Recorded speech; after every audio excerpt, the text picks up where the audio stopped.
നിങ്ങളുടെ ഇഷ്ട പരമ്പരകൾ എക്സ്ക്ലൂസീവായി സൺ നെക്സ്റ്റ് ആപ്പിലൂടെ തികച്ചും ഫ്രീ ആയി ഇപ്പോഴേ ആപ്പ് ഡൗൺലോഡ് ചെയ്യൂ.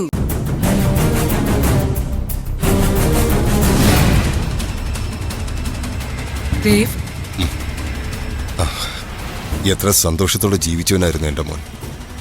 എന്നാ ഇപ്പൊ രോഹിണി എനിക്ക് സഹിക്കുന്നില്ല. ഒരർത്ഥത്തെ നന്ദന്റെ ഈ അവസ്ഥയ്ക്ക് ദേവിനും പങ്കുണ്ട്.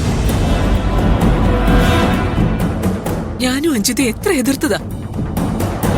എന്നിട്ട് അമ്മയുടെ നിർബന്ധത്തിന് വഴങ്ങി ദേവും കൂടി മുൻകൈ എടുത്തല്ലേ ഈ കല്യാണം നടത്തിയത്. അന്ന് തുടങ്ങിയത് എന്റെ മോന്റെ കഷ്ടകാലം.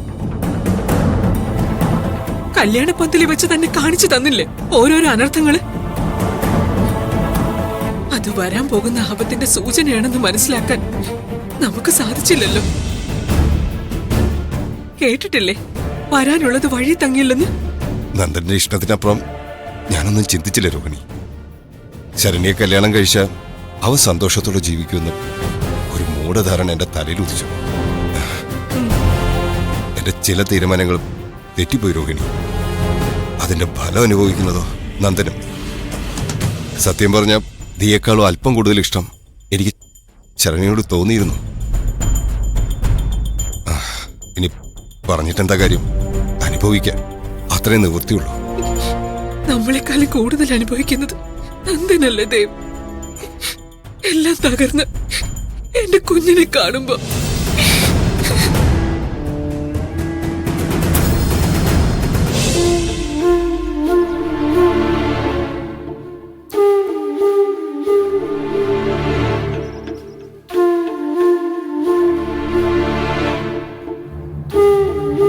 എടാ മോനെ, നിന്നോട് എനിക്ക് പ്രധാനമായിട്ട് കുറച്ച് കാര്യങ്ങൾ സംസാരിക്കാനുണ്ടായിരുന്നു. അതാ കുറച്ച് മാറി നിൽക്കാന്ന് വിചാരിച്ചേ. നന്ദൂട്ടാ, മുത്തശ്ശിയെ രസിപ്പിക്കാൻ വേണ്ടി, അല്ലെങ്കിൽ ഞാൻ അധികം കഴിക്കാതിരിക്കാൻ വേണ്ടി എനിക്ക് കമ്പനി തന്ന ഒരു നന്ദൂട്ടിനെ എനിക്കറിയാം. മനസ്സിലെ എല്ലാ കാര്യവും മുത്തശ്ശിയോട് ഷെയർ ചെയ്യുന്ന, അതെന്തു ആവട്ടെ, കൂട്ടുകാരോട് ഷെയർ ചെയ്യുന്നത് പോലെ ഷെയർ ചെയ്യുന്ന ഒരു നന്ദൂട്ടിനെ എനിക്കറിയാം. ചരണി എന്ന പാവം പെൺകുട്ടിയെ പ്രണയിക്കാൻ വേണ്ടി അവളുടെ പുറകെ നടന്ന നന്ദൂട്ടിനെ എനിക്കറിയാം. ആ നന്ദൂട്ടിനെ മുത്തശ്ശിക്ക് ജീവനായിരുന്നു. ആ നന്ദൂട്ടിന്റെ ഒപ്പം എല്ലാ കുസൃതികൾക്കും കൂട്ടുനിന്ന് അവനോടൊപ്പം തോളോടൊത്ത് തോളു നിന്ന് ഓടി നടന്ന മുത്തശ്ശിക്ക് അപ്പൊ പ്രായം 18. പക്ഷെ കഴിഞ്ഞ രാത്രിയിൽ ഞാനൊരു നന്ദൂട്ടിനെ കണ്ടു. ഒരിക്കലും മുത്തശ്ശി കാണാൻ ആഗ്രഹിക്കാത്ത ഒരു നന്ദൂട്ടിനെ. 18ന്റെ ചുറുചുറുക്കോടെ ഓടി നടന്ന മുത്തശ്ശി പെട്ടെന്ന് പടുവാർദ്ധക്യം ബാധിച്ച് ഒന്ന് എഴുന്നേക്കാൻ വയ്യാണ്ട്, ഒന്ന് സംസാരിക്കാൻ പറ്റാതെ അങ്ങ് ഇരുന്നു പോയി. മുത്തശ്ശി ഒന്നും മനഃപൂർവ്വമല്ല, സംഭവിച്ചു പോയി. മനെ നന്ദൂട്ടാ, നിനക്ക് എന്ത് പറ്റിയടാ? ഇത്രയ്ക്ക് ബോധമില്ലാതെ കുടിക്കാൻ മാത്രം എന്താ നിന്റെ ജീവിതത്തിൽ സംഭവിച്ചത്? നമ്മൾ ഒരിക്കലും പ്രതീക്ഷിക്കാത്ത ചില അസാധാരണമായ കാര്യങ്ങൾ ജീവിതത്തിൽ സംഭവിക്കുമ്പോൾ ഒരു പരിചയപോലുമില്ലാത്ത ആൾക്കാര് എന്നെ എന്റെ ഭാര്യയെ നാണം കെടുത്തുന്ന രീതിയിൽ സംസാരിച്ചിട്ട് പോകുന്നു. എല്ലാം കൂടെ കേട്ടപ്പോ മനസ്സിന്റെ പിടിവിട്ടുപോയി മുത്തശ്ശി. നന്ദൂട്ടൊരു കാര്യം അറിയോ? എടാ, ഒരു പാവം പെണ്ണാ ശരണ്യ. കരയാത്തൊരു ദിവസം ഉണ്ടോ അവള്? വന്ന അന്ന് മുതൽ നിന്റെ അമ്മയും പെങ്ങളും കൂടി അവളെ ക്രൂരമായിട്ട് പീഡിപ്പിക്കുക. അവള് നല്ല കുടുംബത്തിൽ പിറന്ന പെണ്ണായതുകൊണ്ട് ഇതെല്ലാം സഹിക്കുക. ആ പാവം എന്ത് തെറ്റാ നിന്നോട് ചെയ്തത്? നിന്റെ ജീവനെ തുണ്ടി സ്നേഹിച്ചതോ? അതിനുള്ള സമ്മാനമാണോ നീ ഇങ്ങനെയൊക്കെ കാണിക്കുന്നത്? എനിക്ക് നിന്നോട് ലജ്ജ തോന്നുവാ. മുത്തശ്ശി ആദ്യമായിട്ടാ നന്ദൂട്ടി ഇങ്ങനെ വെറുത്തു പോകുന്നത്. ഇത് പറയുമ്പോഴേ ഈ മുത്തശ്ശിയുടെ ഹൃദയം പെടയുക. മുത്തശ്ശി എന്നൊന്ന് മനസ്സിലാക്ക. ഞാൻ അനുഭവിക്കുന്ന വേദന ഒന്ന് മനസ്സിലാക്ക. ഞാൻ നിന്നെ മനസ്സിലാക്കിയിട്ടുണ്ട്. നിന്റെ വേദന കാരണവും എനിക്കറിയാം. എന്നാ ഞാനൊന്ന് ചോദിച്ചോട്ടെ നന്ദൂട്ടാ, ആ നടന്ന സംഭവത്തിന്റെ നിജസ്ഥിതിയെ കുറിച്ച് നീ എന്തെങ്കിലും അന്വേഷിച്ചിട്ടുണ്ടോ? നിജസ്ഥിതി എന്ന് പറയുമ്പോ മുത്തശ്ശി എന്താ ഉദ്ദേശിക്കുന്നത്? മോനെ, ആ ഗാർമെന്റ്സില് ആ സംഭവം നടക്കുമ്പോ ദിയയുടെ സാന്നിധ്യം അവിടെ ഉണ്ടായിരുന്നു എന്ന് നീ ശ്രദ്ധിച്ചോ? അവളുടെ ഏറ്റവും വലിയ ശത്രുവായ നന്ദിതയുടെ ഗാർമെന്റ്സിൽ അവൾ എന്തിനാ അവിടെ പോയത്? നീ അതിനെക്കുറിച്ച് ചിന്തിച്ചോ? എല്ലാം ഒരു ട്രാപ്പായിരുന്നടാ മോനെ. നന്ദിതയുടെ കുടുംബം തകർക്കുക, അതുവഴി നിന്നെ തകർക്കുക. ആരോ കളിച്ച കളിയിൽ നീയും വീട് പോയില്ലേടാ നന്ദൂട്ട. നോക്ക്, ഒരു ജീവശവം പോലെയാണ് നിന്നെ മാത്രം സ്നേഹിക്കുന്ന ആ പാവം പെണ്ണിവിടെ ജീവിക്കുന്നത്. ആ പാവത്തിന്റെ അവസ്ഥയ്ക്ക് ഞാനൊരു കാരണമായല്ലോ എന്ന് ഓർക്കുമ്പോ എനിക്ക് കുറ്റവും തോന്നുന്നുണ്ട് നന്ദൂട്ട.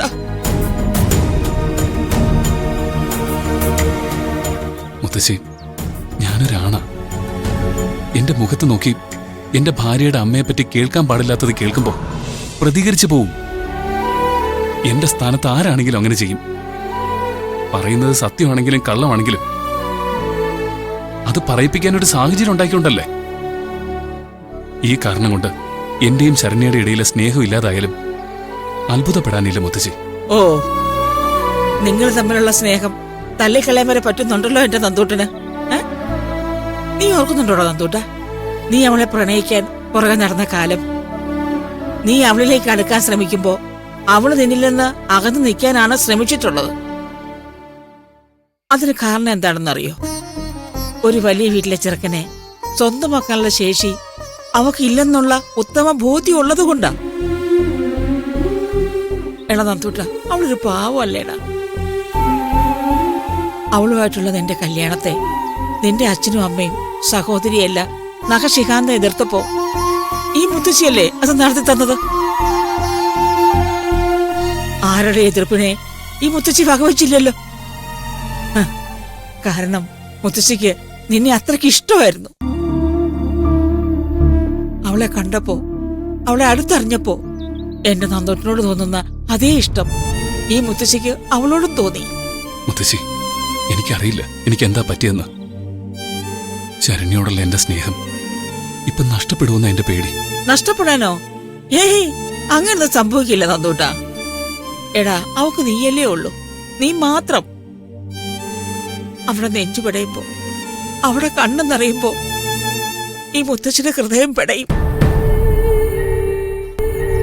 ജീവിതത്തിൽ പ്രശ്നങ്ങൾ ഉണ്ടാവൂടാ, പക്ഷെ ആ പ്രശ്നത്തെ പരിഹരിക്കാൻ മദ്യത്തെ കൂട്ടുപിടിക്കുക അല്ലടാ വേണ്ടത്. നിനക്ക് കള്ളു കുടിക്കാൻ തോന്നുമ്പോ വീട്ടിലിരുന്ന് കള്ളു കുടിക്കാനുള്ള സ്വാതന്ത്ര്യം കിട്ടാനാ മുത്തശ്ശി നിന്റെ കൂടെ കൂടുന്നത്. പക്ഷെ ഇങ്ങനെയുള്ള കുടി അത് നാശത്തിലെ അവസാനിക്കും മോനെ. എടാ നന്ദൂട്ടാ, അപവാദങ്ങൾ പലതും കേട്ടെന്നിരിക്കും. അപ്പോ മദ്യത്തെ കൂട്ടുപിടിക്കല്ല വേണ്ടത്. ഇതെല്ലാം കാണുമ്പോ എനിക്ക് മനസ്സിലാവുന്നുണ്ട്.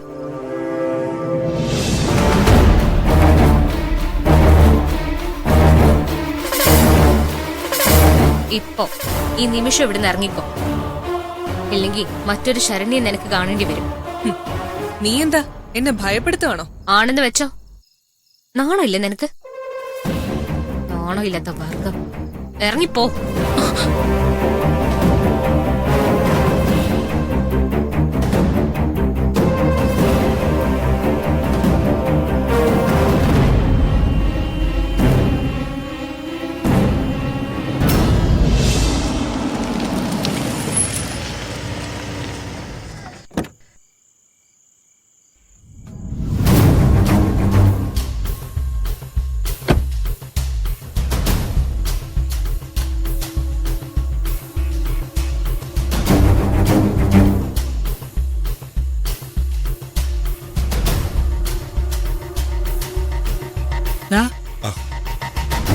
രാവിലെ പോയതല്ലേ അമ്മ, എന്താ ലേറ്റ് ആയത്?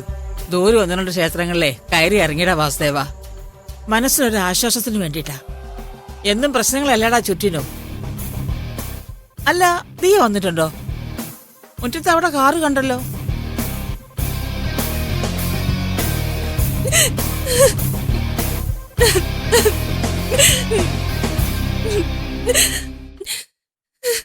എന്തു പറ്റി മോളെ? അയ്യോ, എന്താ നീ? എന്താ നിന്റെ മുഖം അല്ലാതിരിക്കുന്നേ? അയ്യോ, നല്ല സന്തോഷത്തോടെ നന്ദന്റെ അടുത്തേക്ക് പോയതാണല്ലോ. എന്നിട്ടിപ്പോ എന്തു പറ്റി? നന്ദന്റെ അടുത്തേക്കോ? അപ്പൊ ശരണ്യ എവിടെ? അല്ലേ ഇത്ര നേരം ഇവളെന്താ പോവാത്തത്? ദിയക്ക് ഇന്നിവിടെ നിൽക്കണമെന്നാ പറഞ്ഞത്. ശരണ്യ മുറിയിലുണ്ട്. അതൊന്നും പറ്റത്തില്ല. അതിന്റെ ഒന്നും ആവശ്യവും ഇല്ല.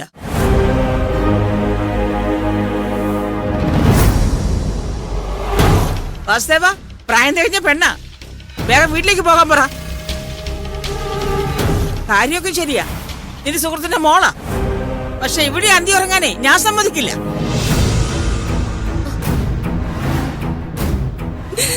ഞാൻ പോയിക്കോളാം മുത്തശ്ശി. അമ്മ ഇതെന്താ ഈ പറയുന്നേ? ഞാൻ പറഞ്ഞത് നീ കേട്ടില്ലേ? എന്താ നിന്റെ കാത് പൊട്ടിപ്പോയോ? പിന്നെ നന്ദന്റെ മുറിന്ന് ഇങ്ങോട്ട് ഇറങ്ങി വരുമ്പം തന്നെ ഇപ്പൊ പൊട്ടി ഒഴുകുന്ന ഭാവമായിരുന്നു ഇവക്ക്. അവിടെ എന്തോ നടന്നിട്ടുണ്ട്. അതിന്റെ ബാക്കിയായി കണ്ണീരൊക്കെ. എന്താ സംഭവിച്ചു മോളെ? നന്ദൻ വഴക്ക് പറഞ്ഞോ? നന്ദൻ എന്നെ ഒന്നും പറഞ്ഞില്ല. പിന്നെ ശരണി എന്തെങ്കിലും പറഞ്ഞോ?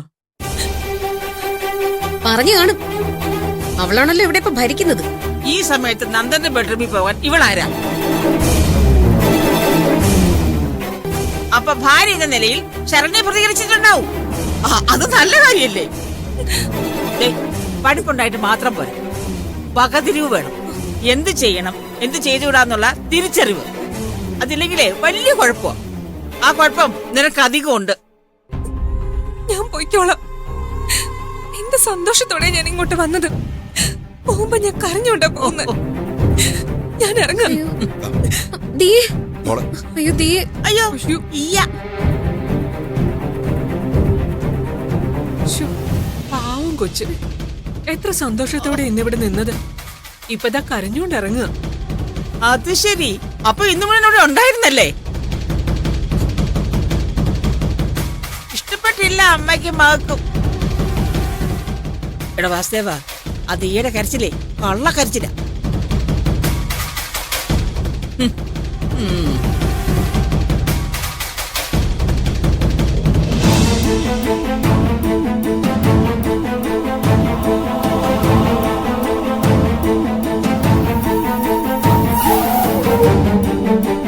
ക്ഷമിക്കുന്നതിനൊരു പരിധി ഉണ്ടച്ച. അതും കഴിഞ്ഞുപോയി. എന്നോട് ഈ വീട്ടിൽ നിന്ന് ഇറങ്ങി പോവാനാ നീരജ പറയുന്നത്. അതല്ലെങ്കിൽ അവൾ ഇറങ്ങി പോവെന്ന്. ഇപ്പൊ ഞാൻ എന്താ ചെയ്യണ്ടേ? എന്താ ചെയ്യേണ്ടതെന്ന് ഞാൻ പറയാതെ തന്നെ നിനക്കറിയാലോ. അവൾക്കിവിടെ താമസിക്കാൻ ബുദ്ധിമുട്ടാണെങ്കിൽ അവളോട് പോവാൻ പറ. അതെങ്ങനെ പറയൂ അച്ഛ? എന്റെ മോളല്ലേ അവള്. എത്ര പരിധി വിട്ട് സംസാരിച്ചാലും ഞാനല്ലേ ക്ഷമിക്കേണ്ടത്? ക്ഷമയ്ക്കൊരു പരിധിയുണ്ട്. അത് കഴിഞ്ഞാ നമ്മൾ സ്വയം തീരുമാനിക്കണം എന്താ വേണ്ടതെന്ന്. ഞാൻ തീരുമാനിച്ചിട്ടുണ്ടച്ച. കൃത്യമായി നല്ലൊരു തീരുമാനമുണ്ട്. അച്ഛൻ എന്റെ കൂടെ നിന്നാ മതി. എപ്പോഴാ ഞാൻ നിന്റെ കൂടെ നിൽക്കാതിരുന്നിട്ടുള്ളത്? പിന്നൊരു കാര്യമുണ്ട് മോളെ, ജീവിതം എന്ന് പറയുന്നത് ജീവിച്ച് തീർക്കാനുള്ളതാണ്, അല്ലാതെ കഴിഞ്ഞുകൂടാനുള്ളതല്ല. മോള് തീരുമാനിക്കുക എന്താണെന്ന് വെച്ചാ. എന്നെ ഒരുപാട് കുറ്റം പറയും. എന്റെ കയ്യിലാണ് തെറ്റ് മുഴുവനും എന്ന്. അതെല്ലാം ഞാൻ സഹിച്ചു. അതിനൊരു പരിധിയില്ലേ? ഇത്രയും കഷ്ടപ്പെട്ട ഒരു കുടുംബം ഇങ്ങനെയൊക്കെ ആക്കിയെടുത്തത് ഞാനല്ലേ? അതിന്റെ കണക്ക് പറയുമല്ല. പക്ഷെ അത് അവള് മനസ്സിലാക്കണ്ടേ? ആരാണ് മോളെ മനസ്സിലാക്കാത്തത്? എനിക്കറിയാം, ശരണ്യക്കറിയാം. ആരും നിന്നെ കുറ്റപ്പെടുത്തിയിട്ടില്ല. നീരജ മാത്രമാണ് ഇങ്ങനൊരു കാര്യം പറയുന്നത്. അതിന് ഉചിതമായൊരു തീരുമാനം എടുക്കുക. അവൾക്ക് വേണ്ടി ഇത്രയും കഷ്ടപ്പെട്ടതല്ലേ. അത് അവൾ തിരിച്ചറിയാതിരുന്നാൽ നമുക്ക് എന്ത് ചെയ്യാൻ പറ്റും? ഇത്രയും കാലം മക്കൾക്ക് വേണ്ടി മാത്രം ജീവിച്ചു. ഇനി സ്വന്തമായിട്ടൊന്ന് ജീവിക്കാൻ നോക്ക്. അച്ഛൻ ഒരു ഉപദേശവും തരില്ല. അങ്ങനെ ഉപദേശിക്കേണ്ട ആളല്ല മോളെ നീ. സ്വയം തീരുമാനിക്കുക. തീരുമാനിച്ചിട്ട് ഇന്നതാണ് തീരുമാനമെന്ന് അച്ഛനോട് പറയണം. അച്ഛൻ കൂടെ ഉണ്ടാവും. എനിക്ക് ജീവിക്കണം അച്ഛ. മരിക്കാനൊന്നും എന്തായാലും ഞാൻ തീരുമാനിച്ചിട്ടില്ല. ജീവിതം വഴിമുട്ടി നിന്ന കാലത്തെല്ലാം കഷ്ടപ്പെട്ട് കൊണ്ടു നടന്നതാണ് ഈ കുടുംബത്തെ. ഇനി അത് കളയാനും ഞാൻ ഉദ്ദേശിക്കുന്നില്ല. എന്റെ മനസ്സ് അച്ഛനെങ്കിലും മനസ്സിലാവുന്നുണ്ടല്ലോ, അത് മാത്രം മതി. ബാക്കി എന്താണെന്ന് വെച്ചാ ഇന്ന് മുതൽ ഞാൻ തീരുമാനിക്കും. ഇവിടെ അവസാനത്തെ വാക്ക് അച്ഛന്റെ ആയിരിക്കും. അത് കഴിഞ്ഞാ ഞാൻ. വേറെ ആരും ഇവിടെ ബഹളം വെക്കണ്ട, ഒച്ച വെക്കണ്ട. അത് ഞാൻ തീരുമാനിച്ചു.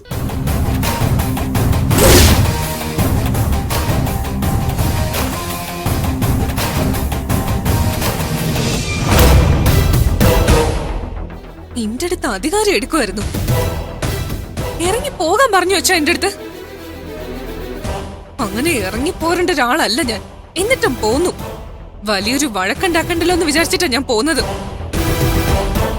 പക്ഷെ അച്ഛാ, എന്റെ ക്ഷമയുടെ നെല്ലിപ്പലക കഴിഞ്ഞു. നേർക്ക് നേരെ ഒരു വഴക്കിനാണെങ്കിൽ ശരണി എന്റെ 7 അയലത്തെത്തില്ല. മോളെ, നീ എന്തിനാ വഴക്കിന് പോകുന്നത്? ആ വീട്ടിലേക്ക് പോകാതിരുന്നാ പോരെ? അതിനി ശരിയാവില്ല. മോൾ അവിടെ പോയേ പറ്റൂ. ബിസിനസിന്റെ എല്ലാ ഫയലുകളും ഒപ്പിടുന്നത് മോളും കൂടി ചേർന്നിട്ടാ. ഞാനും കൂടി എന്നല്ല അച്ഛാ, ഞാനാണ്. ഞാൻ തീരുമാനിക്കാതെ ഒന്ന് ചലിക്കാൻ പോലും പറ്റില്ല വാസവങ്കളിന്. അതവരെ മനസ്സിലാക്കിയിട്ടില്ല. മനസ്സിലാക്കും. അപ്പോഴാണ് ഞാൻ ആരാണെന്നും എന്റെ ഡിഗ്നിറ്റി എന്താണെന്നും അവരെ മനസ്സിലാക്കുക. അച്ഛാ, മൊത്തത്തിൽ ഈ ബിസിനസ് നമ്മളിങ്ങ് വാങ്ങിക്കും. വാസുദേവൻ അങ്കിളിന് ഒന്നും ചെയ്യാൻ പറ്റില്ല എന്റെ അടുത്ത്. നീ തൽക്കാലം ഒന്നിനും പോവണ്ട. നിനക്ക് ദേഷ്യം ശരണ്യോടല്ലേ, അല്ലാതെ വാസുദേവനോടല്ലോ. അതെ, തൽക്കാലം ബിസിനസിന്റെ കാര്യങ്ങളൊന്നും ഞാൻ പറയുന്നില്ല. അത് പ്രവർത്തിച്ചു കാണിക്കാം. അതുവരെ സൈലന്റ് ആയിട്ടിരിക്കാം അച്ഛാ. ഇറക്കി വിട്ടെന്ന് കരുതി ഞാൻ ഇവിടെ പോവാതിരിക്കൊന്നുമില്ല. ഇനിയും ചെല്ലും. നന്ദനയും ശരണ്യയും തമ്മിൽ തെറ്റിക്കും ഞാൻ. രണ്ടും 2 വഴിക്കാവും. അത് കഴിയുമ്പോഴായിരിക്കും എന്റെ പെർഫോമൻസ്. അച്ഛൻ പോലും ചിന്തിക്കാത്ത വഴിയിലൂടെ ഞാൻ സഞ്ചരിച്ചെന്നിരിക്കും. എന്തിനാ ഈ കാര്യങ്ങളൊക്കെ ചെയ്യുന്നതെന്നാ ഞാൻ ചോദിക്കുന്നേ. അന്തസ്സായിട്ട് ജീവിക്കാൻ നമുക്ക് വരുമാനമുണ്ട്, അത്യാവശ്യത്തിനുള്ള അധികാരവും ഉണ്ട്. പിന്നെ എന്തിനാ നീ നന്ദന്റെ പുറകെ നടക്കുന്നേ? അമ്മ മിണ്ടാതിരുന്നേ. ഇതെന്റെ വാശിയുടെ കാര്യ. തോറ്റ് കൊടുത്തിട്ടില്ല ഇതുവരെ ഒരു സ്ഥലത്തും. എന്റെ അച്ഛന്റെ വഴിയാ എനിക്കിഷ്ടം. അമ്മ തൽക്കാലം ഇതിനകത്ത് ഇടപെടണ്ട. മോളെ, നിന്റെ വാശിയൊക്കെ അച്ഛന് മനസ്സിലാവും. പക്ഷേ ഇത് വെച്ച് ജീവിതം കളയരുത്. നല്ലൊരു ഭാവിയുള്ളത് നശിപ്പിക്കണ്ട. അച്ഛ, എല്ലാ കാര്യങ്ങളും അച്ഛൻ അറിയാവുന്നതാ.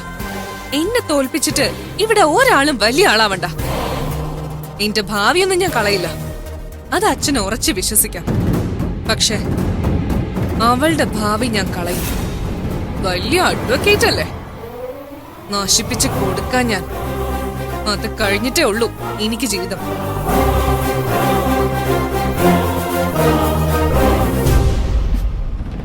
രവേട്ട, എനിക്ക് മനസ്സിലാവുന്നില്ല ഇതെങ്ങോട്ടുള്ള പോക്കാണെന്ന്.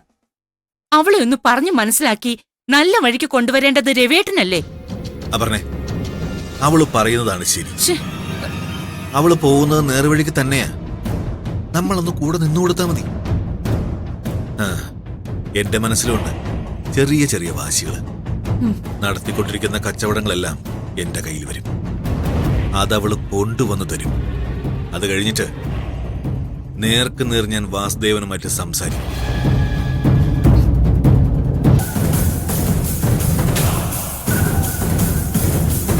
നീരജ, ഇതെന്തെങ്കിലും വിഷയാവോ? ഇല്ല, ഇതെന്റെ ഉറച്ച തീരുമാനം. മാറില്ല. വിവേകിനൊപ്പം എന്റെ വീട്ടിൽ താമസിക്കാൻ ഞാൻ തീരുമാനിച്ചു. എന്നാലും ഒന്നോടൊന്ന് ആലോചിച്ച്.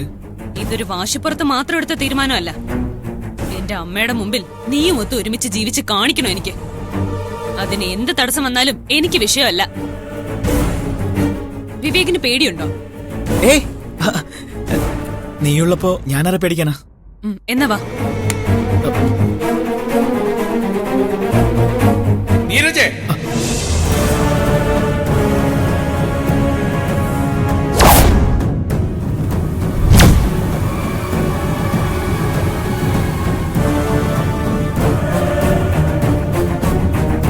എന്താ നിന്റെ ഉദ്ദേശം?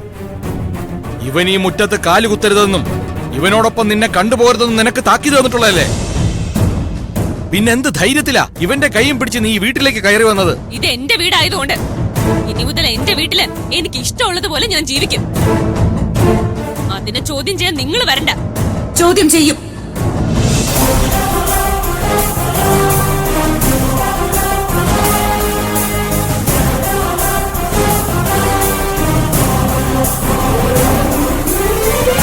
നിന്റെ ഒരു തോന്നിവാസം ഈ വീട്ടിൽ നടക്കാൻ ഞാൻ സമ്മതിക്കില്ല. ഇവിടെ ആരെ എങ്ങനെ ജീവിക്കണമെന്ന് ഞാൻ തീരുമാനിക്കും. നിന്നോട് ഇവിടെ വരരുതെന്ന് ഞാൻ പറഞ്ഞിട്ടുള്ളതല്ലേ? ഞാൻ വിളിച്ചിട്ടാ വിവേക് വന്നത്. ഇനി മുതൽ വിവേക് താമസിക്കുന്നത് ഇവിടെയാ. ഓ, അപ്പൊ അവിടെ വരെ ആയോ കാര്യങ്ങള്? മര്യാദയ്ക്ക് നീ ഇവിടെ നിന്ന് ഇറങ്ങിക്കോ, ഇല്ലെങ്കിൽ നിന്റെ കഴുത്തിന് പിടിച്ച് ഞാൻ പുറത്തെറിയും. നാണോ ഇല്ലടാ ഇവളുടെ വാക്കും കേട്ട് ഇങ്ങനെ കോലം കെട്ടി നടക്കാൻ. വിവേക് എങ്ങോട്ടും പോകുന്നില്ല. ആരും വിവേകിനെ തൊടാനും പോകുന്നില്ല. വിവേക് ഇന്നു മുതൽ ഇവിടെ താമസിക്കുമെന്ന് പറഞ്ഞില്ലേ? ഞാൻ സമ്മതിച്ചില്ലെങ്കിലോ? നിങ്ങളുടെ സമ്മതം ആർക്ക് വേണം? നിങ്ങൾക്ക് തോന്നും പോലെ ജീവിക്കാമെങ്കിൽ എനിക്കും ആവാം. എന്നെ ഭരിക്കാൻ നിങ്ങൾ വരണ്ട. വിവേക് വാ. അവിടെ നിൽക്കാനാ ഞാൻ പറഞ്ഞത്. നിന്റെ തോന്നിയ ദിവസം ഇവിടെ നടക്കില്ല. നടക്കും. ഇവിടെ ഞാൻ നടത്തും. എന്നെ തടയാൻ നോക്കണ്ട. നിക്കടി ഇവിടെ. അഹങ്കാരം കാണിക്കുന്നോ?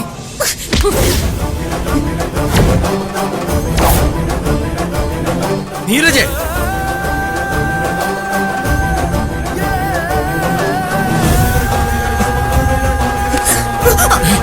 മോളെ,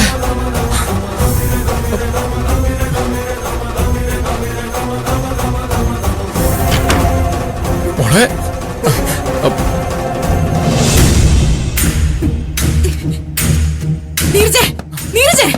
നീരജെ കഥക് തുറക്കാനാ പറഞ്ഞത്. നീരജെ, അച്ഛൻ കണ്ടില്ലേ? എന്താ ഞാൻ ചെയ്യാ? നീരജേ, കഥക് തുറക്കാനാ പറഞ്ഞത്. നീരജേ, കഥക് തുറക്കാൻ. എന്താ സ്വസ്ഥായിട്ട് ഇരിക്കാൻ സമ്മതിക്കില്ലേ? സ്വസ്ഥമായിട്ട് നീ ഇരുന്നോളൂ, പക്ഷെ അകത്തുള്ളവൻ പുറത്തു പോണം. ഇവിടെ അവനെ ഇരുത്താൻ ഞങ്ങൾ സമ്മതിക്കില്ല. ഞാൻ പറഞ്ഞതല്ലേ എനിക്ക് ആരുടെ സമ്മതം വേണ്ടെന്ന്. വേണം, എന്റെ സമ്മതം വേണം. മുത്തശ്ശന്റെ സമ്മതം വേണം. തോന്നുന്ന പോലെ ജീവിക്കാൻ ഇത് സത്രമൊന്നുമല്ല. ഇറങ്ങടാ ഇവിടുന്ന്. മര്യാദക്ക് ഇറങ്ങി പോവാനാ പറഞ്ഞത്. ഇല്ലെങ്കിൽ കഴുത്തിന് പിടിച്ച് പുറത്തിറക്കും ഞാൻ. ആകെ സമനില തെറ്റി നിൽക്കുക ഞാൻ. ഞാൻ എന്താ ചെയ്യാന്ന് എനിക്ക് എന്നെ പറയാൻ പറ്റില്ല. ഇറങ്ങിക്കോടെ ഇവിടുന്ന്. വിവേക് എങ്ങും പോകുന്നില്ല. മിണ്ടരുത് നീ. ഇറങ്ങടാ എന്റെ വീട്ടിൽ നിന്ന്. ഇറങ്ങിപ്പോവാൻ. എന്നാ ഞാനും ഈ വീട്ടിൽ നിന്ന് ഇറങ്ങും. അടങ്ങി നിന്നോണം. ഇവൻ മാത്രം ഇവിടുന്ന് പോണം. ഇവൻ മാത്രം. ഇറങ്ങടാ വെളിയില്. ഇങ്ങോട്ട് ഇറങ്ങടാ. ഇറങ്ങിപ്പോടാ. വിവേക് എങ്ങും പോകുന്നില്ല. മിണ്ടരുത്. ഇറങ്ങടാ. ഇറങ്ങടാ എന്റെ വീട്ടിൽ നിന്ന്. ഇങ്ങനെ എന്നെ അപമാനിക്കാനാണോ നീ എന്നെ വിളിച്ചോണ്ട് വന്നേ? ഞാൻ വലിഞ്ഞേറി വന്നൊന്നുമല്ല. ഇവിടെ താമസിക്കാന്ന് പറഞ്ഞ് നിങ്ങളുടെ മകളെ എന്നെ വിളിച്ചോണ്ട് വന്നേ. താമസിപ്പിക്കാം. നിന്നെ ഞാൻ എന്റെ വീട്ടിൽ താമസിപ്പിക്കാം. ഇറങ്ങാനാ പറഞ്ഞത് വെളിയില്. നിങ്ങൾ കൂടുതൽ ഷോ ഒന്നും കാണിക്കണ്ട. ഇവളുടെ അമ്മയായി പോയി. ഇല്ലെങ്കിൽ എന്റെ സ്വഭാവം നിങ്ങൾ അറിഞ്ഞേനെ. വീട്ടിൽ കയറുന്ന അനാവശ്യം പറയുന്നോടാ. ഇറങ്ങി പോടാ ഇവിടുന്ന്. പറഞ്ഞത്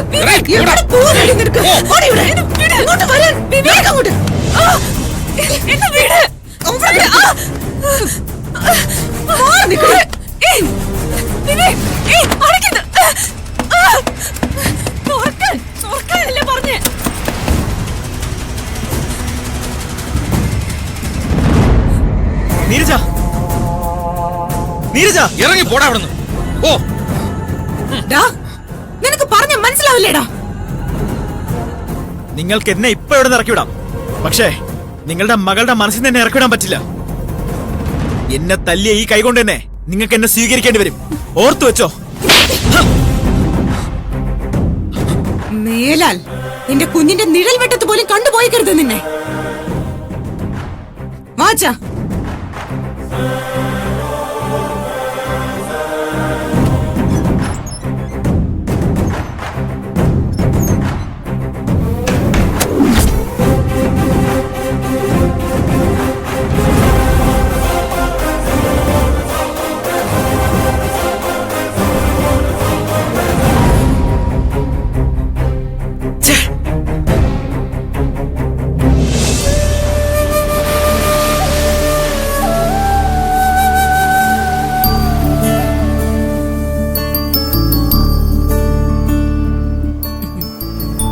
ഈ കടലിലെ തിര എണ്ണാനാണോ ഓഫീസിൽ പോലും വിടാതെ മുത്തശ്ശി ഇങ്ങോട്ട് കൊണ്ടുവന്നത്? എന്താ മുത്തശ്ശി, എന്തോ എന്നോട് പറയാനുണ്ടല്ലോ. ഓരോരുത്തരുടെയും വിഷമങ്ങളുടെ വലിപ്പം അവരവർക്ക് മാത്രമേ അറിയൂ. അല്ലേ മോളെ? അത് മറ്റൊരാൾക്ക് ഉൾക്കൊള്ളുന്നതിന് പരിധിയുണ്ട് അല്ലേ? എത്രയൊക്കെ മനസ്സിലാക്കിയെന്ന് പറഞ്ഞാലും അത് അനുഭവിക്കുന്നവർക്ക് മാത്രമേ അതിന്റെ വലിപ്പം അറിയത്തുള്ളൂ. എന്താ ഞാൻ പറഞ്ഞത് ശരിയല്ലേ മോളെ? എന്താ മുത്തശ്ശി ഇപ്പൊ എങ്ങനെയെല്ലാം പറയുന്നേ? നിന്റെ അവസ്ഥ മുത്തശ്ശിക്ക് പൂർണ്ണമായിട്ട് മനസ്സിലാക്കാൻ സാധിച്ചിട്ടില്ല എന്ന് പറഞ്ഞതാ. എന്റെ അവസ്ഥ അങ്ങനെ ആർക്കും മനസ്സിലാവില്ല മുത്തശ്ശി. മുത്തശ്ശിക്കറിയോ, കല്യാണത്തിന് മുൻപ് ഞാനും നന്ദനും കൂടി ഈ കടൽ തീരത്ത് വന്നിരുന്നു. ഒരുപാട് കടൽക്കാറ്റ് കൊണ്ട് ചേർന്നിരുന്നു. അന്ന് നന്ദൻ എന്റെ കാതില് സാഹിത്യ ഭാഷയിൽ ഒരു കാര്യം പറഞ്ഞു. ഇവിടെ ഇപ്പൊ വന്നപ്പോ ആദ്യം എനിക്ക് ഓർമ്മ വന്നത് അതാ. കടൽ തീരത്തെ ഈ മണൽത്തരികളെ ഞാൻ ഇന്ന് എണ്ണി തീരുന്നു, അന്ന് ഞാൻ നിന്നെ മറക്കും. അങ്ങനെ പറഞ്ഞ നന്ദൻ ഇപ്പൊ എന്നെ നകന്നുകൊണ്ടിരിക്കുകയാണെന്ന് മുത്തശ്ശിക്കറിയോ? ചില വാക്കുകൾക്ക് ചില പ്രത്യേകതകളുണ്ട് മോളെ. പറഞ്ഞ ആള് മറന്നാലും കേൾക്കുന്ന ആള് മറക്കില്ല. അതൊക്കെ പോട്ടെ, മുത്തശ്ശി എന്തിനാ ഈ കടൽ തീരത്തേക്ക് എന്നെ കൊണ്ടുവന്ന്? വെറുതെ ഇത്തിരി ശുദ്ധമായി ശ്വസിക്കാൻ, ഒന്ന് ഫ്രീ ആവാൻ, മനസ്സ് തുറന്നൊന്ന് സംസാരിക്കാൻ.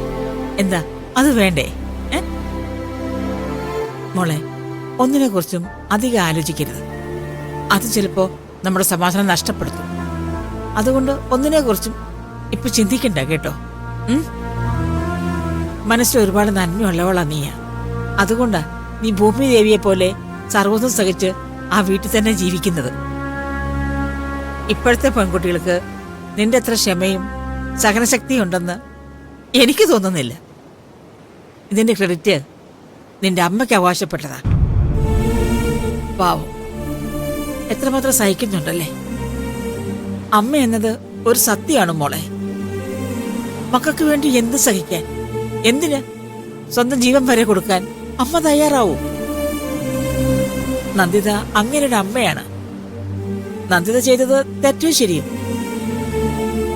ചിലരുടെ കണ്ണിൽ തെറ്റ്, മറ്റു ചിലരുടെ കണ്ണിൽ ശരി. ശരിപക്ഷത്ത് നിൽക്കാനാ ഞാൻ ശ്രമിച്ചിട്ടുള്ളത്. കാരണം നന്ദിത എനിക്കറിയാം. പക്ഷേ നന്ദിതയുടെ ഏറ്റവും വലിയ ട്രാജഡി എന്താണെന്നറിയോ? അവളെ മനസ്സിലാക്കാൻ അവളുടെ മക്കൾക്ക് കഴിഞ്ഞിട്ടില്ല എന്നാണ്. നീ മനസ്സിലാക്കിയിട്ടുണ്ടോ നിന്റെ അമ്മയെ? ആരും മനസ്സിലാക്കിയിട്ടില്ല ആ പാവത്തെ. ഒന്നിനെ അധികമായി സ്നേഹിക്കരുതെന്ന് വലിയ തത്വം നന്ദിത മാറുന്നു. മക്കളെ മാറോട് ചേർത്ത് ജീവിച്ച അവൾക്ക് ഒടുവിൽ കിട്ടിയതോ മകള് തന്നെ അവളെ തള്ളി പറഞ്ഞില്ലേ? അത് നന്ദിതയ്ക്ക് സഹിക്കാൻ പറ്റുന്നതിനേക്കാൾ അപ്പുറത്തായിരുന്നു. മുത്തശ്ശി നിന്നെ ഇങ്ങോട്ട് കൊണ്ടുവന്നത് കുറെ തത്വം പറഞ്ഞ് കേൾപ്പിക്കാനൊന്നുമല്ല. നീ മനസ്സിലാക്കണം നിന്റെ അമ്മയെ. നിന്റെ അമ്മയെ ചൊല്ലിയാണ് നിന്റെ ജീവിതം താറുമാറാ.